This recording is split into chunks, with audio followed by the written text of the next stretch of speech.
নমস্কার বন্ধুরা, বিথিকা পাঁচমিশালিতে তোমাদের সবাইকে স্বাগত। আশা করি তোমরা খুব ভালো আছো, সুস্থ আছো, আনন্দে আছো।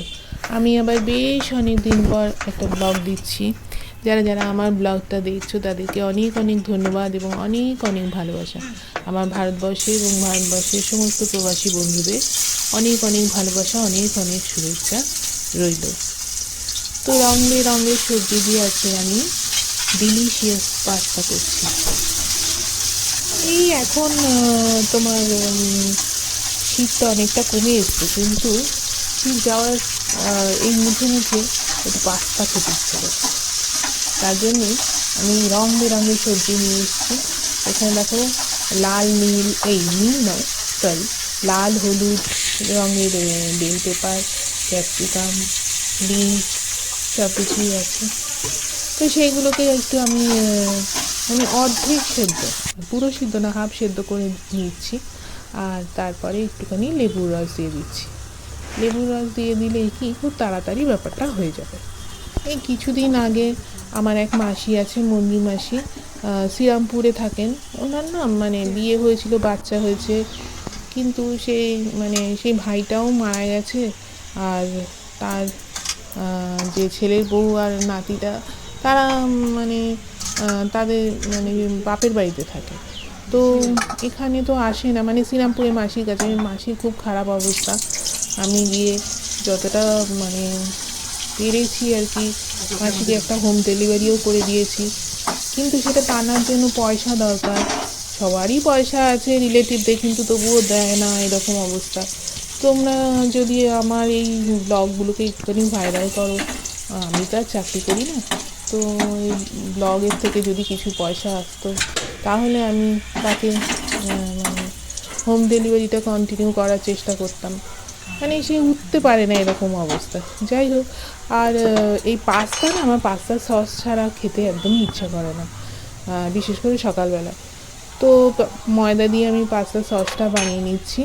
পাস্তা সসটা বেশ দুধ দিয়ে বানিয়ে এবারে স্মুথ হবে একদম। রসুন দিতে হয়, আর একটু সাদা তেলের মধ্যে ডিলিশিয়াস বা তুমি মাখন যাই দাও, আমি তো ডিলিশিয়াস দিয়েছি, ওটা মাখনের মতোই, একটু নুন কম থাকে। তারপর দুধ দিয়ে নিচ্ছি, দেখো এরকমভাবে। তো দুধটা দিলে খেতে, অনেকে শুধু জল দিয়ে দুধ সহ্য হয় না, জল দিয়েও করে, কিন্তু দুধ দিলে আর কি টেস্টটা ভালো হয়। তা যেটা বলছিলাম, ভগবান যাকে টাকা পয়সা দিয়ে অঢেল দিয়ে রেখেছে, তাদের সাহায্য করার মানসিকতা থাকে না। আর যাদের সাহায্য করার মানসিকতা থাকে তাদের হচ্ছে গিয়ে টাকা পয়সা থাকে না।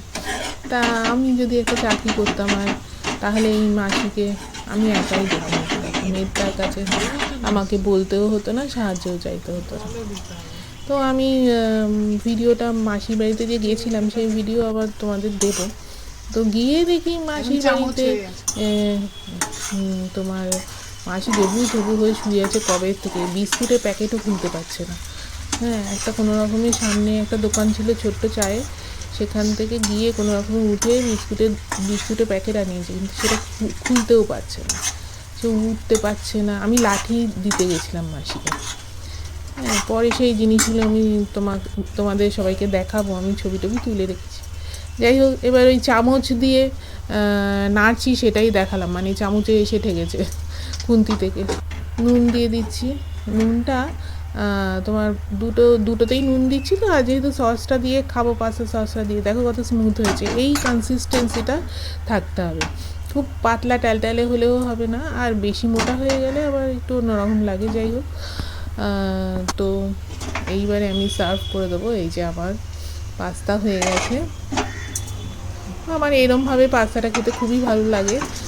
কার কার তোমাদের এইভাবে পাস্তা খেতে ভালো লাগে লিখে জানাও।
দেখা হচ্ছে পরবর্তী ব্লগে। তোমরা খুব ভালো থেকো, সুস্থ থেকো, আনন্দে থেকো।